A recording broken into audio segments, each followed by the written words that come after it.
Hi everyone, my name is Charlie. You may have seen my signs a lot out there, but now you put my face to it. First of all, I'd like to give a shout out to Senator Steve Kelly, former State Senator Steve Kelly.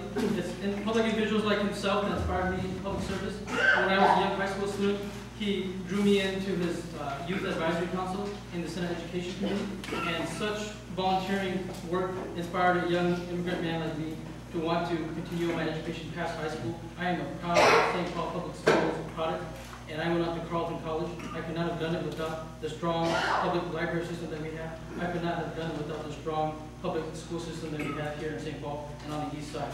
So I want to thank Senator Steve Kelly for his endorsement and his inspiration and leadership. Lastly, I've lived and grown up here on the east side for a dozen years. I've seen how it has changed.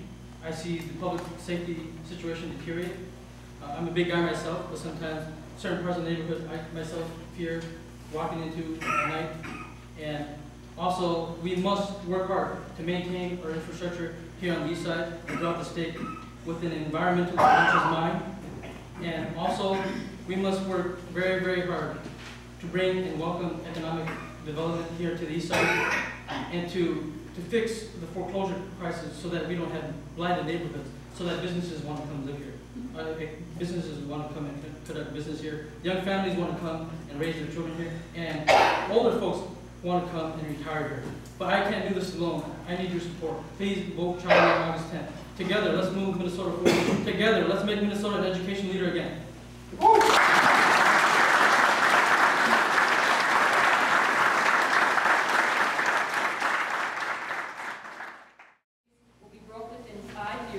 Big changes aren't made to city services, funding for those services, or both. Last legislative session, local government aid funds were vetoed by the governor. As a senator from the east side, what would you do to protect the solvency of St. Paul and other cities of Minnesota?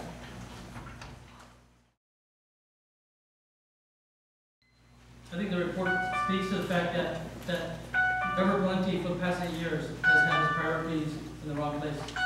And not only that, but we must stop, like Ivy said, stop cutting funding to local government aid. And this question really hits the Health and Human Services part of the DFL platform, which I love the most, because being a person, an immigrant person in an immigrant family who has been on public assistance in the past, I understand how important health and human services are across the board, and our state has continued to cut in health and human services and education. We must fully fund health and human services, whether it's for seniors getting medicine or whether it's for translation services for immigrants. We must stop cutting funding, and we must look at ways to generate more revenue and look at how we spend the general fund. What is your vision for District 67 in 5 years? We need to be creative in working together with local institutions and community development corporations and with our seniors, with our boomers, to make sure that their life in our community is vibrant, and that their social fabric is also vibrant.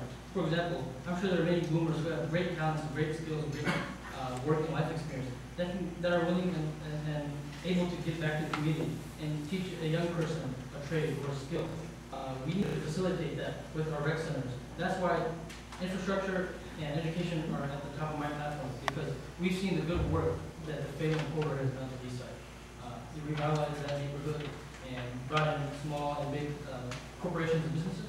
And we need to continue that good work to make sure that education is at the forefront and not at the back burner, so that both our seniors and our young people can interact and have more chances to communicate and learn from each other. Would you support expanding gambling to help solve the budget deficit? Our community and our society has enough social ills with the gambling level as it is. I will not support expanding gambling in casinos because, well, for one, what I just said, for two, it's an indigenous rights issue, a sovereignty issue for the reservations and the First Nations. We must respect that. So absolutely not. Please describe your plans to attract meaningful reinvestment and economic development to Senate District 67, and what you specifically would do as senator to support job creation in St. Paul and the East Side. As your next state senator, I will fight for and help shape public policy for green jobs and green technology. Whether it's low tech or high tech, it doesn't matter. We need it for our state. The United States of America is leading in the realm of alternative energy.